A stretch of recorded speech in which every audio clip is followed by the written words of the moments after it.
No cold opening. Teddy abandoned us. What the hell? You know what's funny? Actually, we can do a cold opening. Teddy, last year, this time, bachelor party, cancels it because of COVID. Understandable.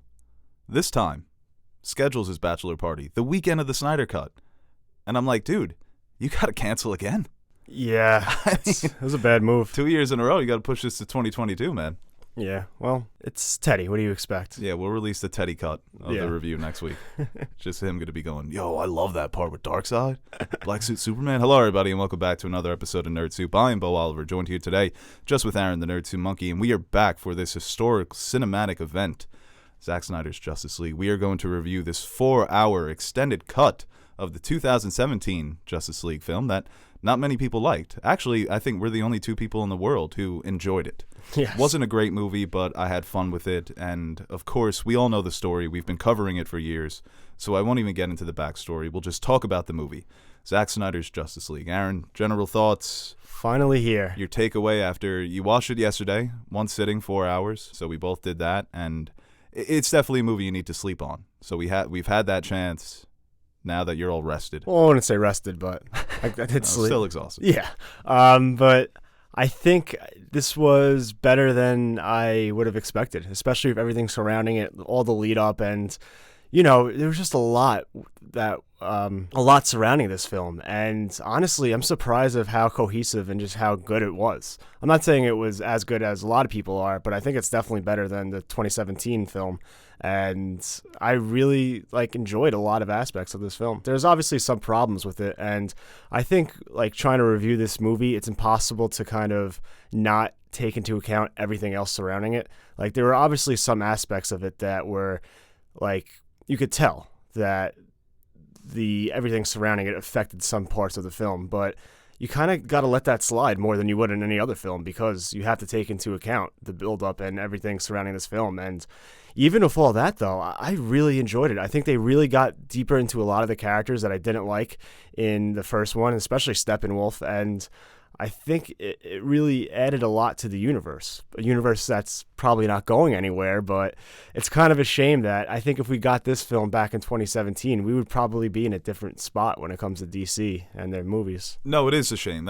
We're always going to go back to 2017. What happened with his daughter was tragic. Yes. Them not pushing back the release date, it was just such a poor decision by them from a business standpoint and from a creative standpoint for Snyder, because there was a clear vision for part 1 and part 2, and those were the rumors for a long time. I think they even confirmed it at one point, that 1 and 2 would film back-to-back and release in back-to-back years, because the story just made sense. I mean, the way that this movie ends, it leads right into the next one, with that weird kind of pre-credits scene with Martian Manhunter. And it is unfortunate, because he talks about how he wants to come out of the shadows and fight with them. They still kept the scene with the round table with 6 chairs, room for more. Mm-hmm.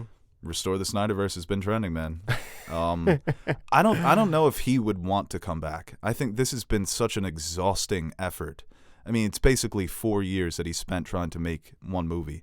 And it is a miracle of a movie. Watching the theatrical release and this one back-to-back, trying to piece together what they kept and what they added was really fun. And the fact that it is this cohesive, to take things that were on the cutting room floor, to reshoot some things with some shoddy CGI, which I didn't even mind, it felt like a 4-hour completed vision. Right. This was the movie that he didn't set out to make, but that he made with his extra resources. Now, I chose not to watch the 2017 right before this because I didn't want to have it not feel as fresh, the Snyder Cut.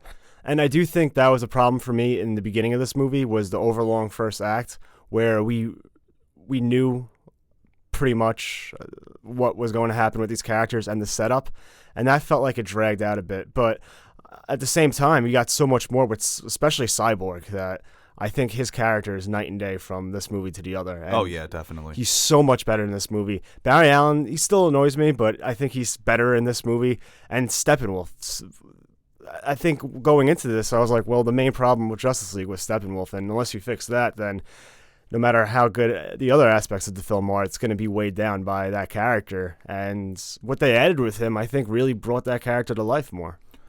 Yeah, he felt like a character with real motives, that there was something there that happened with Darkseid, his betrayal, and that he feels that he needs this redemption. The first Steppenwolf was kind of just Kieran Hines being witty and there's not a lot of depth to him. His motivations where he's just a conqueror. But you still have that, but you go a little deeper with the lore when it comes to the new gods. And yeah, that was definitely an improvement. And obviously they don't have the full time to render this character and make him look like the best he can. You can't compare him to other motion capture villains. You can't, like, comparing him to a Thanos is just ridiculous. I think with the amount of time and the money that they got this out of that is incredible to me. And you felt bad for Steppenwolf, man. I mean, when Darkseid got on the phone with him the second time, he was shook, man. Someone tweeted that he strips naked. That's how afraid he is of Darkseid. Yeah. No, so you definitely, and the ending for that character to me was just so much better. The way that they finished him with Superman giving him in the punch, Wonder Woman saying, might as well kill him, right? Yeah. And Darkseid giving the final blow, just stepping on his head. It's a kind of a tragic tale for this supervillain in this movie. So that was probably the biggest improvement. And like you said, all the character stuff, getting more into Cyborg's character, he really got the short end of the stick there in the first one, as well as the Flash. And I even felt that Ben Affleck's Batman this might be the best Batman we've gotten out of all of his appearances. He was very confident. He was sure of himself. They changed that around in the beginning. There was no parademon interrogations, so it's kind of just a hunch. He's going off of his gut and a combination of his guilt as well, with his graveside promise to Superman. So I thought all the characters really improved. And watching them back to back, I won't be surprised if this is taught in film classes one day. This is what editing does to a movie. This is how editing can change a movie. Just that first scene with Wonder Woman when she's trying to stop the terrorist, Bruce Bolton, making the colors a little bit damper, speeding up her action a bit, it changes the scene entirely. It goes from a real terrorist hostage situation from where in the first movie it was kind of goofy. It was just a display of her powers. But that scene is night and day, and the changes are they're tiny. They're tiny changes. But you get a completely different scene. So that was pretty fascinating. Right. Even the scene when Superman returns and he is confused. Right. It hits the same beats as the first one, but it's different. Certain scenes are different. Obviously, it's reshot because that was CGI Henry Cavill with his mustache. Right. But, like, it's the same premise where Superman's confused and they kind of have to restrain him and try to, make him realize that he is Clark Kent. And the same thing where Lois makes him realize. But the way they changed it around, I think that scene is vastly improved. I'm glad they did keep the Barry Allen. Yes, his face. Yeah, the face. I was hoping they didn't cut that. No, that scene was and it just goes to show you make it a little bit darker. You add in some more some action encounters between those characters, and this time around it was scarier because of that final confrontation with Batman. And that's what you saw, that a lot of this movie cut, which was clearly a lot of Whedon's comedy. That was the most fascinating. One of the most fascinating parts for me is just to see where Zack Snyder was watching this in the editing room.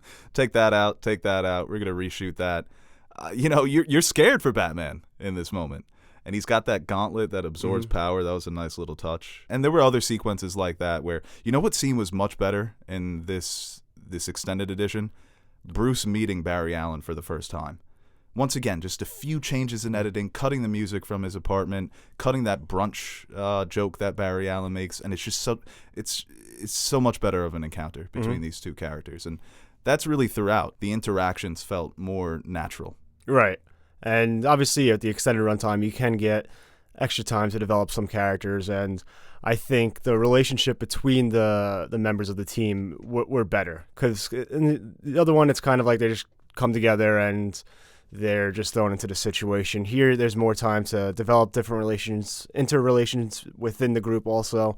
I think, especially like with Flash and Cyborg. And, another scene I liked more too was the scene when they first fight Steppenwolf, when he has the hostages. Right. I thought that was a much better scene too. My turn. Yeah. You didn't have like the Flash scared or anything. It was it was just more, I don't know, a lot of it just fit better. Like, and that scene is supposed to represent how they're not united at this point. It's the first time fighting together. I love the one shot when Batman hops off, he glides into the Nightcrawler. Diana's kind of just flying in the background, and Flash is running around. It's chaos. And instead of having those moments, like you said, where Batman's trying to hype up Flash, it's displayed through their actions. Flash is obviously a bit nervous. He's trying to, not realizing that he could just grab these people and bring them to safety. He's kind of escorting them throughout the stairs. And the stuff with Cyborg and his father in that moment, it hits harder. But yeah, that was a great action set piece. A lot of the stuff carrying over from the theatrical release, and I mean, just skipping ahead to the third act. I thought the third act was unbelievable, man. I was glued to my TV. Real quick, and I struggled with pacing, but man, once that got going. Well, just going back to Vic real quick, I think also what I liked was his scene when he embraces his powers. I thought that was very reminiscent, very much Superman flying in Man of Steel. Yeah. When he first takes that leap and the mask comes on, and kind of his journey throughout the film was probably my favorite little change up from that. But yeah, that third act was... It looked better. Yeah. I think that the thing I did like in the original is when Superman comes in and just starts babying Steppenwolf. Right. But I think they did it in a better way here. I think this was better. I think Not Impressed is one of my favorite Superman moments ever. Yeah. Because it came out of nowhere. He just pops up. Yeah. And took that axe right to the shoulder, man. Yeah, and like you said, those scenes of like him just showing that full Superman power, using the freeze breath, and then at the end when they're all together, when Aquaman hits him with the trident, right, and then after Superman punches him, and then Diana finishing it off, like that's just... Well, even when the three of them line up, Wonder Woman, Aquaman, and Cyborg, I thought that was better. The color grading was obviously improved. What else did I want to mention about this final sequence? Oh, what I also appreciated is they took out that tension between the team for bringing back Superman. It was there. It's more there when they're actually about to do it, when they're at the 5, 4, 3 countdown and Aquaman saying, no, we can't do this. Mm-hmm. But instead of having those weird back and forths between Bruce and Diana, they're all kind of on the same page. And I thought that's where the movie really hits its stride, when you have that shot that's circling around, when you have the Superman projection and it stops on Bruce Wayne. That's when the movie really just hits its stride and it doesn't let up until the end. Yeah, like I said, like the first 1.5 acts, I felt like, you know, we kind of know where these characters are going to end up, even though they do it in a better way. It was just kind of a bit of a rehash, and it didn't feel as fresh. But once it got to a certain point, everything was just... There were a lot of similarities, but it was just a more... Like, it was so much different, and the characters to this point were so much better developed that it gave you a kind of new insight on kind of the final confrontation. And you always made a point that Justice League, Suicide Squad, they don't feel like movies that exist in the Batman v Superman universe. This one feels like a true follow-up to Batman v Superman, that this is the same universe, even with that opening shot of Superman dying, and you kind of see that impact literally kind of going across the world and how different people reacted to it. This very much feels, even a character like Aquaman, where he was used more for comedic relief, and a lot of people were upset with that in the theatrical release. He's Aquaman here. He's someone who's struggling with his responsibilities, and of course he's going to be, you know, a little hesitant to be united with these strangers. I mean, he doesn't even want to embrace his birthright. So even everything was improved, I felt. Like you said, you know what's coming, but the first exchange between Bruce Wayne and Aquaman, a bit better. You could see that certain cuts were made where lines of dialogue don't really make sense. In the theatrical version where he's like, I'll give you $25,000 to speak to him right now. In this new extended version, it's Aquaman who says 5,000 American. So it just makes more sense. It's a bit more congruous. It flows better in this movie. Right. And that adds up, even though like all these scenes, like they're not all great scenes, but when you improve them incrementally, eventually you're going to add up to a better movie. And I think that's what this is. Definitely. I think one of the goofiest scenes of the movie, and it's not goofy while you're watching it, it's kind of heartwarming, is the scene between Martha and Lois Lane. And then at the end, it's just Martian Manhunter. I did not like that either. I was like, no. Like, he really cares about her that much that he would turn into her dead mother-in-law? They should have just kept it Martha. Yeah, it should have just been Martha. You should have saved Martian Manhunter for the end. Right, yeah, exactly. And even that scene was weird, but I didn't mind it because it's Martian Manhunter, and we're probably not going to see him for a very long time. Right. So you give the actor a chance. He's interacting with Batman. That's cool for the fans. But yeah, no, that just felt so unnecessary. What are they going to, like... Lois probably talks to Martha a lot. It's like, oh, thanks for coming over the other day. Yeah, she was right behind him with like some bagels and some coffee. Like, hey, Lo, here for our 12 o'clock appointment every Wednesday. Yeah. So we're going to have that like group hug when Clark comes back. It's like, thank you. Thanks for coming over the other day. Thanks for coming. What?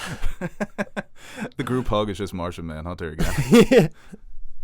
Good to have you back, Clark. It's been Martian the whole time. Martian Manhunter, keeping a close eye on this. Yeah. On this Superman. Jeez, that changes everything. Yeah. Save Martian Manhunter. Yeah, that was a weird scene. The problems I had with this movie, I mean, I don't think I'll ever be able to watch it again because I think somebody divvied it up where it's, I think parts 1 through 4 are kind of the first half, and then or it might be 4 through, I forget how many parts there are, but the second half is much better. And the first half, it's the same problems that I usually have with Snyder. Some strange music cues, slow motion, focusing on things that don't really matter, but he thinks that they look cool. Mm-hmm. I think the second half is some of the best directing that he's done. Where he said, okay, you know what? It's time to really focus here, and I'm going to give these people a show. I'm going to show them why the Justice League is iconic, and he really delivered on that. But the build-up, it's the same Snyder issues that I've had for years. And I solved a lot of those problems. But I was so caught up in the hype that I didn't mind it. I was just so excited to see where is this going and how is it going to be different from the 2017 ending. Right. And I think that's something that I always say where, you know, it can be not a great movie, but I would still enjoy watching these characters on screen. And, you know, this is obviously, I think, a good movie, so that helps even more. So it's like even some of the slower parts or things that, you know, probably weren't the best parts of this movie, it's still like Batman and interacting with like Wonder Woman. I'm like, oh, it's still pretty cool. Right. So I can like get you through until you get to those climactic moments. And I think it did a good job of like having, I think, the 3 main action sequences, obviously at the end, the one when Clark comes back and then the one when they first confront Steppenwolf. I thought those were spaced out enough and had enough lead up to keep you going throughout the movie.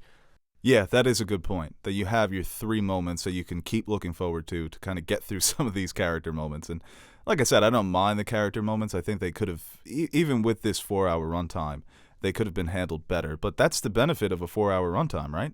I think this is a space where Snyder may belong in, where it's giving him the opportunity to flesh out the characters, tell the story that he wants, because a lot of the complaints come from you have these big epic moments, but the character stuff isn't there. Maybe he does need to move over to the miniseries medium on television. I think that would benefit him, maybe doing some more DC stories. I wouldn't mind a Batman miniseries directed and ran by Zack Snyder. I really wouldn't. I think what he does with the Batman characters, some of my favorite live-action Batman stuff. And I think the chemistry between Ben Affleck and Jeremy Irons is just perfect. Oh, he's incredible. And he's great. Yeah, he really is the fatherly Alfred figure in this movie. Some of their comedic moments were cut. The wind-up penguins, we don't get that. But I thought it was really funny seeing him greet all the members of the team. I'll get the tea ready. Hope I have enough cups. That was fun when he was so worried about Diana's tea. He's just hounding her, dude. Yeah. Like, you got to do that. You got to do that. We got it. You're British. Yeah. She's like, you want some? Oh, no, I'm fine. I'm working on stuff. Also, once again, it was Master Wayne's idea. Thank you. Yes, Batman can invent stuff. Well, he stole it from Diana. Yeah, kind of. Yeah, even like with the plane, too. It's like something that's not supposed to fly, but he's... No, I'll fly it. Yeah. I'm going to fly it because I believe I can. This was in the first cut when he's breaking down the materials on Barry Allen's suit. That's all you need with Batman. That is the superpower, not being rich. Yes. And we also see an extended look at, and a changed look at that flashback sequence when Darkseid first came to Earth. Chills just because it was Darkseid. Like, okay, we're finally seeing him. You know, he's been hyped up for all of our lives. I thought you were going to say Zeus's body. Well, that was different from chills. You know that feeling. That's not chills, okay? Yeah, that was a great moment, seeing them. Like, it's kind of the scale was pretty impressive, too, for, like, a flashback sequence. And obviously, you know, everything surrounding the movie, but to have all the Amazonians and all the Greek mythology and the army of men and Green Lanterns come together. We saw a little bit of that in the first version, but I mean, this was a little bit grander. And you also have Darkseid. Right, yeah, and a lot of people were tweeting about how Darkseid got his shit rocked. He did get fucked up. When he landed, I thought, okay, they're in trouble because there's nobody on this field that can even touch this guy. Like, even Superman struggles with Darkseid. They have Zeus. Yeah, I guess when you have some of the old gods, Zeus, Ares, some lanterns, he did just obliterate that one lantern. Tried to grab the ring real quick. I thought they were about to be toast. no Omega Eyes, and that maybe he was still working on that. He's a young Darkseid. Yeah, it's a young Darkseid. He's not in his prime yet. But yeah, I thought that, like you said, the scale. I mean, that's where some of the bad CGI really stands out. But the fact that he said, no, we're going to do this the right way. We're going to show that Darkseid is the dude in the shadows pulling all the strings. He is the Thanos here. And we're going to give this to the fans. I thought his CGI, actually, for the time, looked okay. Yeah. Like, I could see where they were going with it. Where if they had, like, the full time, it would have looked awesome. That's a lot of things with this movie. And I felt like even, too, like, there were some voiceovers that were apparent. And, like, they were added after. And well, do you think Kieran Hines, all of his voiceover was new?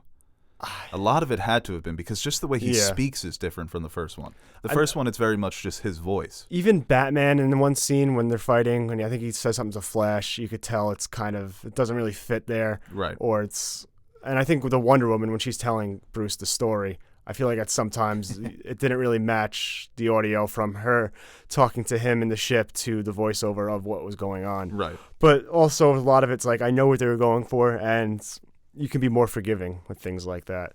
But yeah, that sequence was great. Seeing Darkseid in action was pretty awesome, but yeah, he did get washed. Yeah, and they do a better job of of establishing why they're here.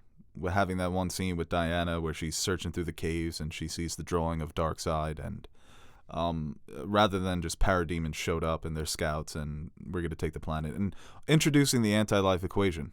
I remember explaining that to one of my friends who's not really that well versed in comics, that this is kind of the equivalent of the Infinity Stones, ultimate power in the universe that Darkseid has been looking for thousands of years. So that was cool that they introduced that as well. Yes, definitely. A lot of stuff for the DC hardcore fans, right? That they can. I mean, just seeing Granny Goodness when they all lined up ready to come through that wormhole. I thought he was stepping out. I was like, oh yeah. No. I thought so too. I like his boy. Desaad? Yeah. That was creepy, man. Those long-distance phone calls? Yeah. That was real creepy. Yeah, Desaad was cool.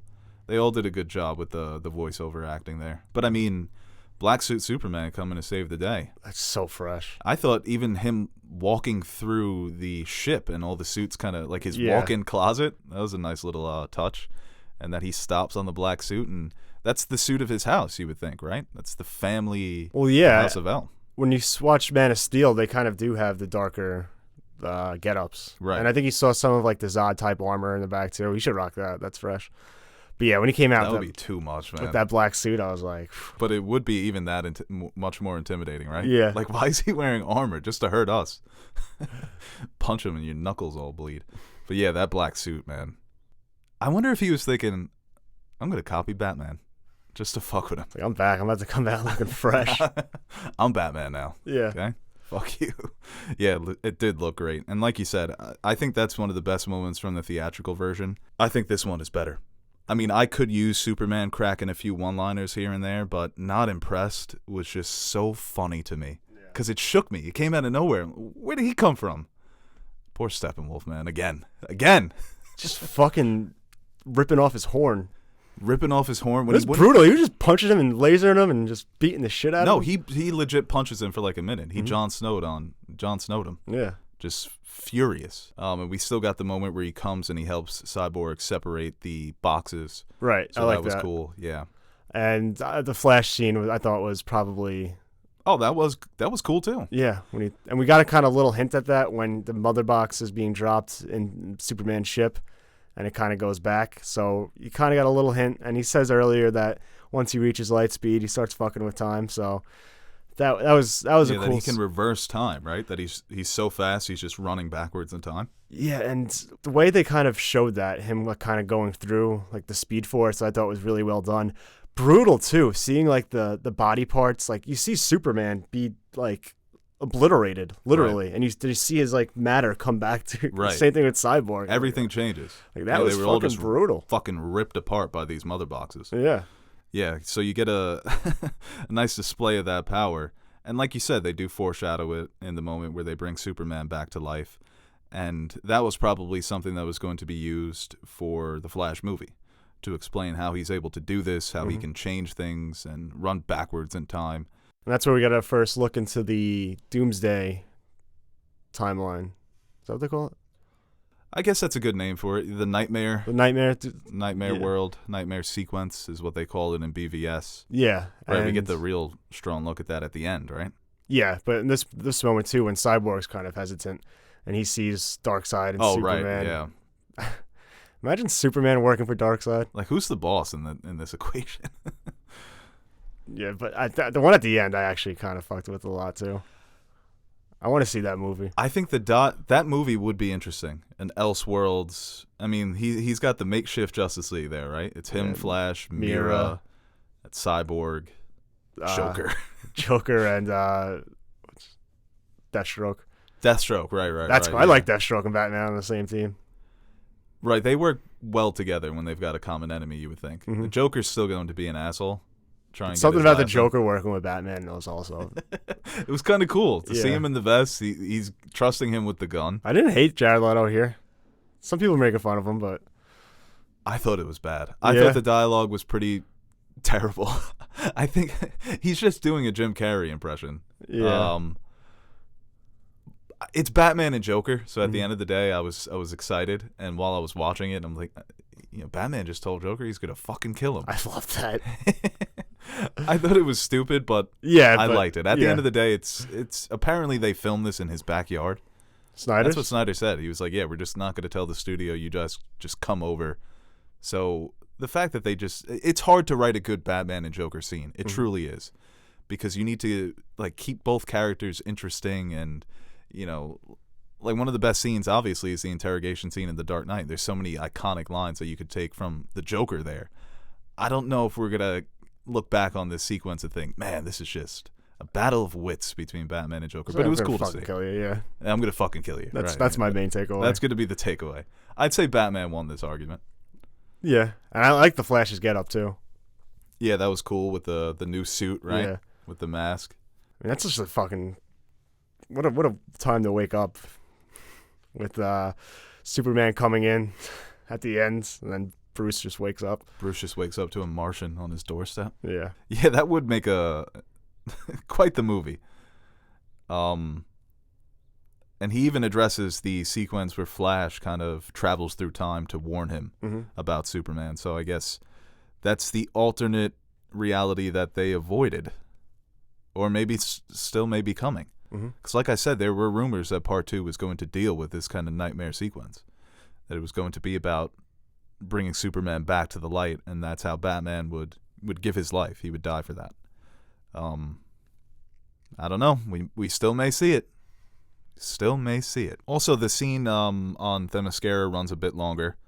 I thought that was well done, giving us the preview of that scene, showing us that the box is there, the box is kind of acting up, going away from it, coming back, and then that was one of my favorite moments from the 2017 movie. It's just that action sequence, and then I thought they improved upon it. yeah. That's kind of the story of this movie. And we got a little bit I like the scene too, and Atlantis with Steppenwolf and Aquaman. They're still doing. They don't really know how they want them to talk. Well, I guess they're keeping in with continuity. Yeah. Where it's like they talked this way in the first one, and even though they changed it after, we still have to keep it that way. Yeah. It was funny because watching the opening credits and seeing some of these names pop up, I was like, Willem Dafoe. I'm like, oh, who is he playing? Right. It's like, oh yeah, he was an Aquaman. I was like, oh, Green Goblin. Yeah. And then I saw David Thewlis, and I thought, Ares? Flashback scene, right? Yeah, those were. I also because it wasn't Aquaman just kind of strolling through the ocean and he sees these guards knocked out and then he confronts Steppenwolf. He was approached. Willem Dafoe says, your brother is ignoring this problem. He doesn't give a shit. It's your responsibility. So that leads him to take the trident and fulfill his duty. Right there. That's all you need. That's the thing with these types of movies. That's all you need. Just that 2 to 3 minute scene, and suddenly Aquaman becomes a more interesting character. With Snyder, I think like he does need these runtimes. He just does. And there have been filmmakers in the past who have only made long movies. That's what he should do.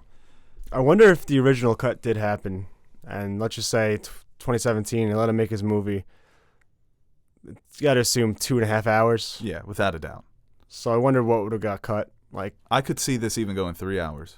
yeah, I think what could have been cut, I don't know, maybe some of the slow motion. You cut some of this slow motion, you're finding me 30 minutes. There you go. So 3 hours 30. Yeah. You just got to find another 30 minutes to chop out of there. It doesn't even have to do slow motion with the Flash, though. They did it with Superman, too. It's used. He uses it well because that's why I get frustrated when everyone's moving in real speed. It's some of the best superhero action you'll see. Mm-hmm. Like the way Wonder Woman punches people in this movie. That first scene when she does the double punch. Yeah. Her fights with Steppenwolf were very improved, too. Yes, her fights, all around, all the fights were very much improved. And that's the thing. When everyone's moving in real time, in real motion, it looks so cool. There's no one I would rather see. It's like the Russo brothers when they get their hands on a superhero. Like, we're going to show you something you've never seen. Maybe something you've seen in the comics, but not in live action. And Snyder does such a great job of that. He did it with Superman, and like you said, everything is really improved in this movie when it comes to fighting. You know, just to comment on that fight again at the end, that one shot that they took from Age of Ultron, the team-up shot, after they all decide to come and save Batman when he's on his suicide mission. Yeah. Unbelievable, man. Everything leading up to that shot, everything after that shot, unspoken. In the theatrical version, Wonder Woman makes the choice to go and save Batman. Here they just do it. Mm-hmm. They just all show up because they're the Justice League and they're united finally. Batman in this movie, once again, I mean, everyone shines in this final fight sequence, but this is Batman. Like, this is why he can run with the gods, because he's got the gadgets, he's got the mind. When the car flips over and it's surrounded in all that red energy, right? I'm like, how's he getting out of this? Pops right up, grappling gun. It's perfect. It's my favorite Batman ever. And like, I find myself just talking about this movie, enjoying it more. So I'm glad I waited to kind of put a score on it.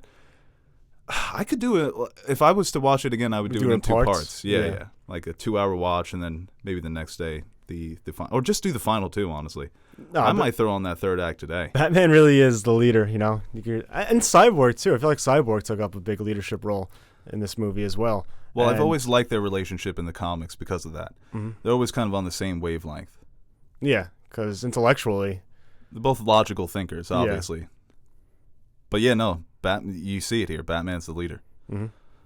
And then the face shows up. I love that dynamic. Batman, the leader, Superman, the face of the league. And it was just all glorious. That final team-up shot of all of them. Been waiting my entire life to see that, you know? You saw it like 3 years ago.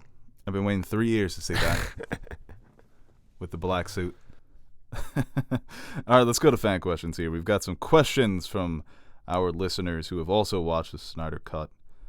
And for those, I mean, if you haven't seen it, you're listening up until this point. Jesus, stop listening, because we've been spoiling it. But we're going to go to questions.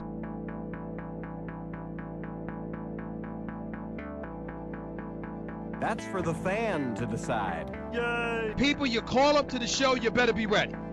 That's what you're supposed to do. Sitting there arguing and you're trying to spell your name and all of this other stuff.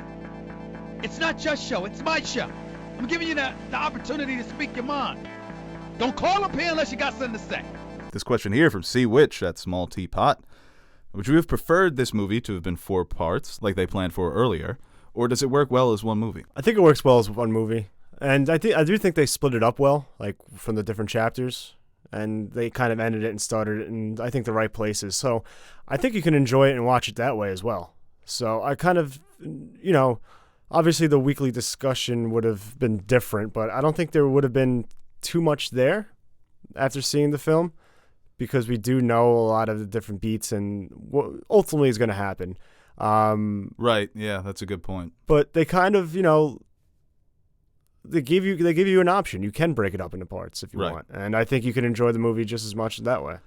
I'm a proponent of longer movies. Mm-hmm. I prefer them especially movies like this. When you've got superheroes, I love 2.5 hours, 3 hours.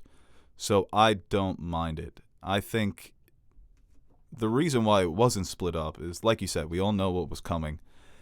And it wasn't meant to be told that way. Mm-hmm. His vision was, the only reason that the vision got an extra 2 hours is because he was initially planned to do part 2. Mm-hmm. And that was never going to happen. So there was really no other way that you could do this. I think it's appropriate. I doubt that he'll ever make a 4-hour movie again in his life. But for this movie, yeah, you needed it. You really did. This question here from Will at The Real Turn. Why wasn't this movie longer? I didn't want it to end. There were definitely ways that you could have stretched this out, honestly. I think it definitely feels its runtime. Yeah. Like, this was 4 hours. This wasn't like The Irishman where it just breezes by 3.5. This felt like 4 hours.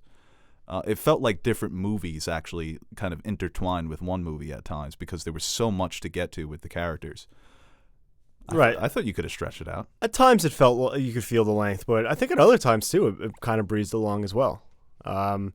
So it's just, yeah, I don't know if 4.5 hours, 5 hours, that might be a little much. Hell yeah. Extra 30 minutes of Batman interrogating parademons. Keep that in. Extend it. Maybe bring in Conroy for some voiceover work. This question here from Jamie Reese at Bro Catan. Knowing that Zack Snyder doesn't have the desire to direct any more superhero films, would you guys still want a sequel to this? This got me, like, I'm invested in this universe. I do want to see more from this universe, but This is like I think it's just bad timing now. Too late.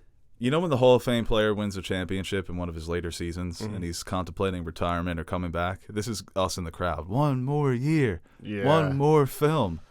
With that cliffhanger, I wouldn't be opposed to him saying, okay, let me put the real bow on top of this. Let's get $250 million, because I think it would sell. I really think so. If you market it the right way and you say this is a sequel to the one we released on HBO Max in a few years, I think people would go out to see it. Yeah. It is. You still have the name. You have the Justice League name. You have the setup here. It's Darkseid as well. Like, you can market this as our Endgame, even though it's only been 8 or 9 movies.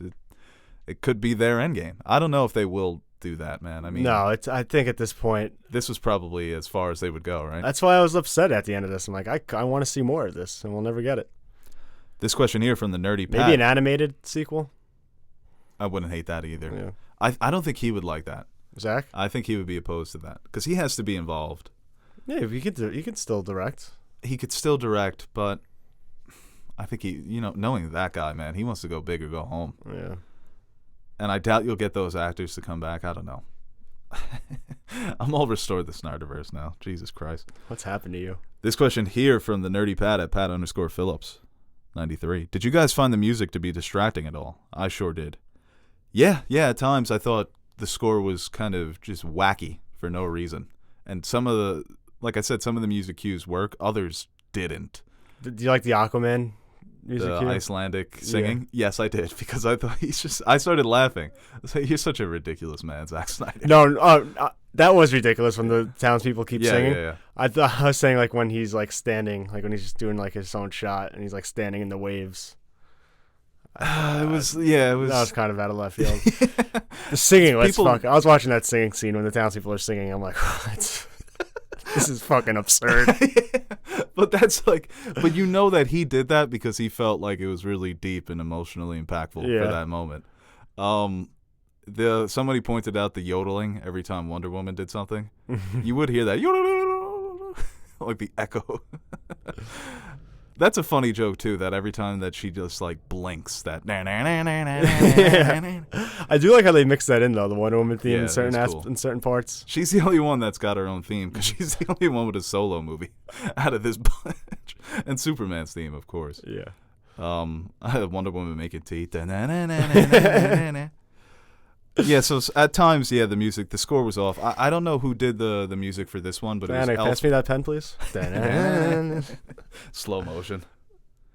Elfman did the music. Danny Elfman did the music for the first one, and he incorporated a lot of the older themes for some of these characters. Mm-hmm. Like they used the 1979 Superman theme. That wasn't here at all. I was listening for that during that sequence, so I don't know the name of the composer, but yeah, I mean, you kind of forgive it. It's one of those aspects that I didn't love. This question here from Sea Witch, another question from @SmallTeapot. If Zack had been able to complete this movie in 2017, do you think that it would have done as well as it's doing now? Or does this work because it's being released on a streaming service that allows for a longer runtime? Yeah, if this was theatrical, I don't think it'd probably be 2.5 hours, maybe 2:45. So the movie would be different, but I still think you can cut some of this down and kind of still have a film that would be superior than the 2017 one, regardless. I don't know about box office. maybe it would do a little bit better numbers because you would have a better critical reaction, I would assume. So.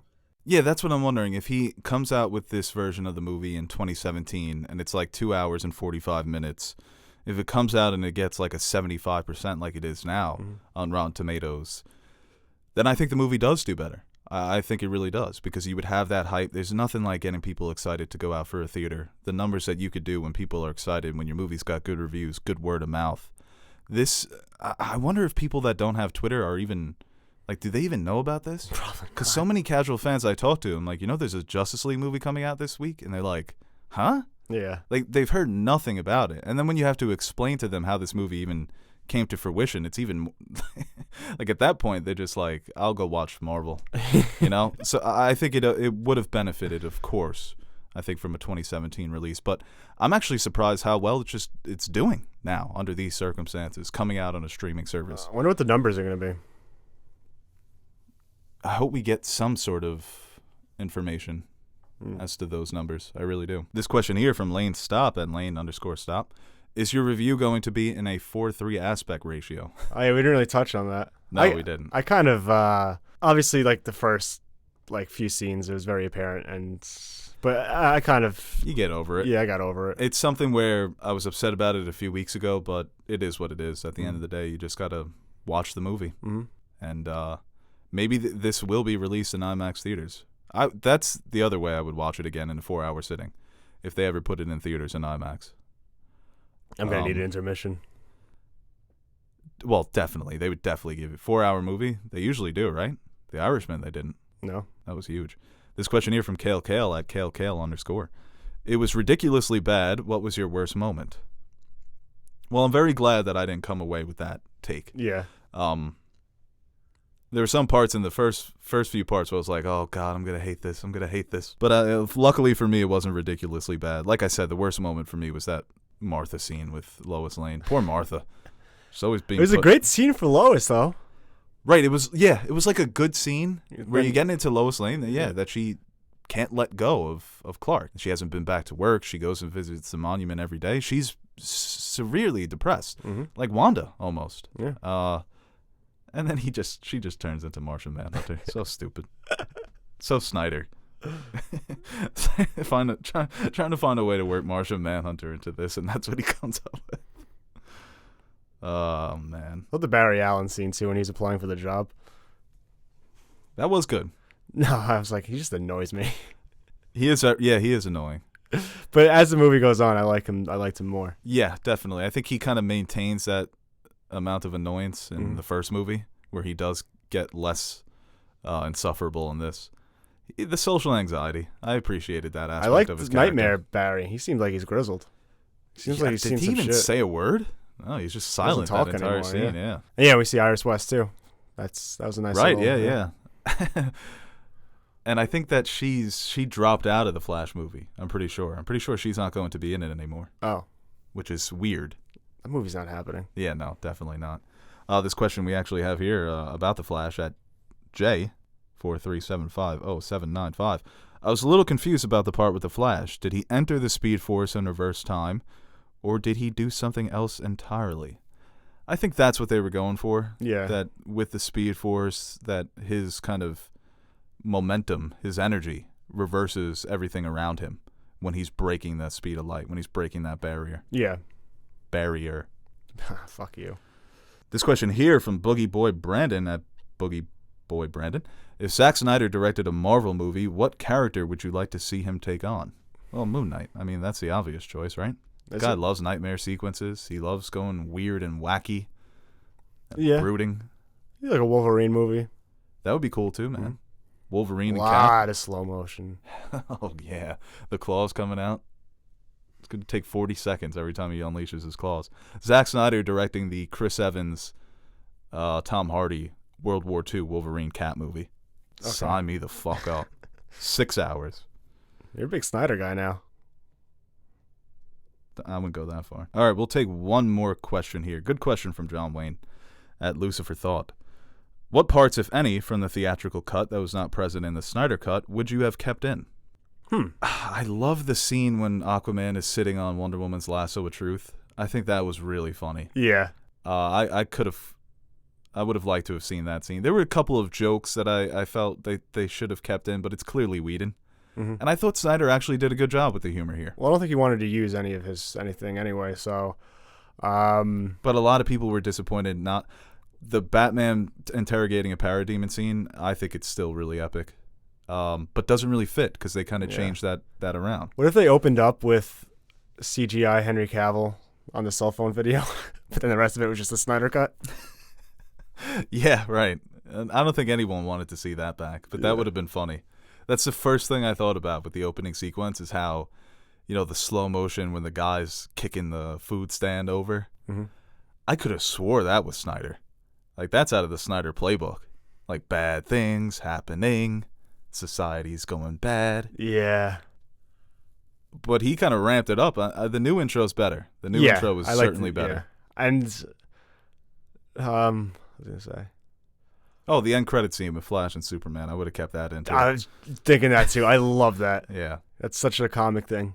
And also, I know Zack Snyder said he hated it, but I kind of like when Superman grabs Batman and asks him if he bleeds. That I thought was much better. The interaction there. That Superman was just ready to fucking kill him. He didn't want to hear anything that this man had to say. He was ready to laser this guy to the next century. Yeah, like I said, like little changes before. Like I think in the original cut he says "you." It's like, oh, like, I remember you or something like that when he goes to Batman. Right. This time he just looks at him and just starts fucking beating, trying to kill him. Right. Well, he sees him in the distance, right, and they all kind of just try and stop him from getting there, and that's where he tosses Flash and Aquaman. That wasn't in the theatrical cut. But yeah, things that we would keep little moments here and there, but not much because this is the superior version. And like I'll never watch that 2017 movie again. As someone who came out of it enjoying it, like it's obsolete. Yeah, definitely. I don't know if I'll rewatch this anytime soon, but I can see myself rewatching like the last parts. Right. I'd much rather watch 2 hours of this than going back and watching the theatrical cut. All right, guys, that is the Snyder Cut, Zack Snyder's Justice League spoiler discussion, and we may be back next week to get Teddy on a review and give some additional thoughts. It is a long movie. There is a lot to talk about, so thank you for joining us for this review. For Aaron, the Nerd Suit Monkey, I am Beau Oliver, signing off. Make sure you like, share, comment your thoughts down below, and hashtag restore the Snyder-Verse, right, guys? Let's get that going. Oh, it's going. Well, would you look at that?